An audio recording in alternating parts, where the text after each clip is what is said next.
Salut à tous, j'espère que vous allez bien et que tout se passe bien pour vous. Alors aujourd'hui, c'est une recette d'un assortiment de sablés que je vous propose. Donc l'idée, c'est d'utiliser une seule base pour avoir un plateau garni de plusieurs sortes de sablés. Donc ça vous permet de gagner du temps. C'est idéal pour les fêtes de l'Aïd ou pour les différentes occasions. Donc je vous laisse avec la recette sans trop tarder. Je vous ai déjà proposé cette recette mais pour une autre sorte de sablé. Donc là l'idée c'est de vous montrer qu'on peut faire énormément de choses avec une seule base. Donc je commence par mélanger le beurre, le sucre et l'œuf. Vous n'êtes pas obligé d'utiliser le batteur, vous pouvez très bien le faire à la main si vous n'avez pas de batteur ou si vous n'avez pas envie tout simplement. Moi je n'avais pas envie de me salir les mains, du coup je suis partie pour le batteur. Donc je mélange bien le tout, ensuite j'intègre l'huile en petits filets petit à petit jusqu'à ce que j'obtienne un mélange qui est bien épais et blanc, tout simplement, avant d'intégrer la farine et la levure. Prenez le temps de travailler votre mélange ici, que ce soit au batteur ou bien à la main si vous faites ça manuellement ou bien au fouet manuel aussi, ça peut aussi très bien faire l'affaire. Regardez la texture qu'on obtient. Donc là, je rajoute la levure chimique et la farine petit à petit. Faites attention à la farine. Méfiez-vous, il faut vraiment avoir une pâte qui n'est pas trop dure pour avoir des sablés réussis et pas trop molle non plus. Donc vraiment un juste milieu. Donc rajoutez la farine petit à petit. Donc moi, je vais vous donner des quantités exactes en description, mais faites attention quand même parce que en fonction du type de farine, en fonction de la taille de l'œuf, en fonction de sa température, vous pouvez avoir plus ou moins, on va dire, besoin de farine que moi. Donc par exemple, la recette c'est 400 g de farine, mais vous pouvez avoir besoin d'un petit peu plus ou un peu moins en fonction, comme je vous disais. Donc faites attention, rajoutez petit à petit et regardez la texture de votre pâte. Un autre point, il ne faut pas pétrir la pâte, il faut juste mélanger tout simplement pour avoir un biscuit qui est bien sablé. Si vous pétrissez, vous n'allez pas avoir la texture qu'il faut. Donc regardez la texture, voilà, il faut vraiment obtenir cette texture là. Si vous avez le temps, vous pouvez la laisser reposer, on va dire, c'est l'idéal. Vous pouvez la mettre au frais aussi, que ça soit une demi-heure, 40 minutes, bien toute une nuit, ça sera parfait.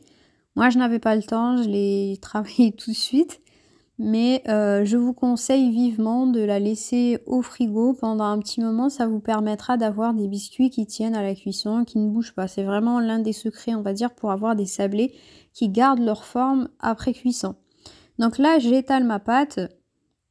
Ensuite, j'utilise mes emporte-pièces. Donc vous faites vraiment comme vous voulez. Là, je vous donne quelques exemples, on va dire, de biscuits qu'on peut faire ou qu'on peut former. Si vous n'avez pas d'emporte-pièce, c'est faisable aussi. Vous pouvez tout simplement prendre un verre, n'importe lequel, à la taille que vous voulez, et former vos biscuits, vos petits sablés.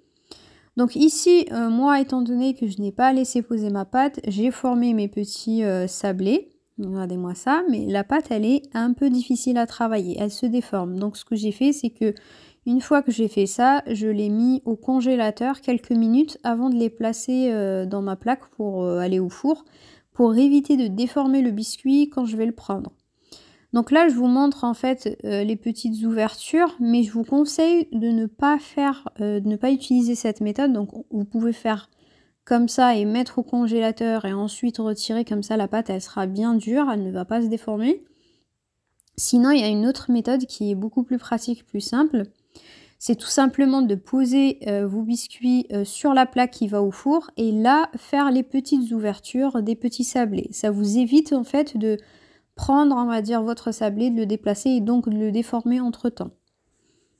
Donc là, je suis passée à la deuxième et la troisième forme avec les emporte-pièces que j'ai. Vous pouvez faire des petits cœurs, vous pouvez faire ce que vous voulez, comme je disais tout à l'heure. Et voilà, là, vous voyez, c'est ce que je vous disais tout à l'heure. Donc, une fois que vous avez posé vos biscuits dans votre plat qui va au four, vous formez vos petites ouvertures pour les petits sablés. Ça vous évitera de faire bouger et ensuite de déformer vos biscuits tout simplement. Donc vous faites cuire le tout à 180 degrés pendant une dizaine de minutes. Alors idéalement, il ne faut pas trop faire cuire les sablés. Personnellement, j'aime bien quand c'est bien doré, mais normalement, ce n'est pas censé être trop doré. Donc du coup, adaptez la cuisson en fonction de ce que vous aimez et en fonction de la texture que vous voulez aussi.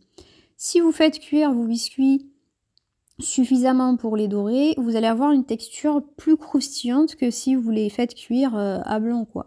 Enfin, pas trop doré.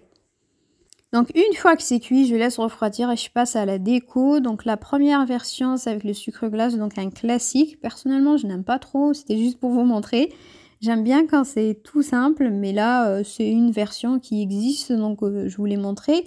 Pour la confiture, si vous avez une confiture qui est assez dure, donc n'hésitez pas à la faire chauffer un petit peu pour la détendre et vous faciliter le travail.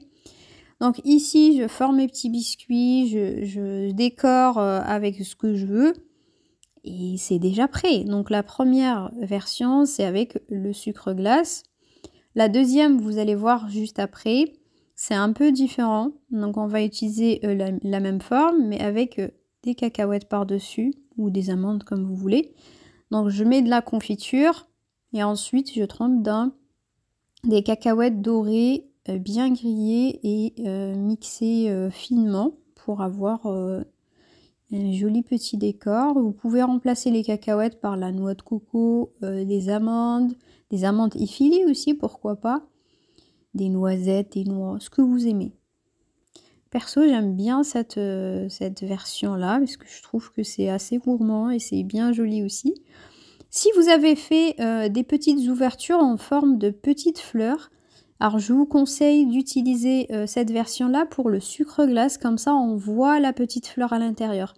Si vous avez utilisé des petites ouvertures rondes tout simplement normales, là je vous conseille de faire la version avec les cacahuètes. Comme ça au moins ça ne se verra pas quoi. Je sais pas si j'ai été très claire. Donc là pour la troisième version, donc je vais juste coller les biscuits avec de la confiture, mais vous pouvez utiliser du caramel, la pâte à tartiner aussi pour changer un petit peu. Et ensuite vous les trempez dans du chocolat.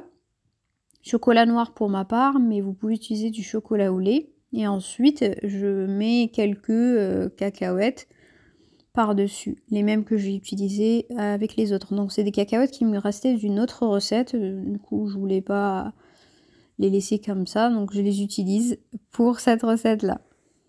Je vous remontre comment faire. Donc vous prenez votre biscuit si vous utilisez un format carré comme moi, et en fait vous trempez juste un bout du biscuit pour faire cette forme, on va dire, de chocolat qui est que sur le côté.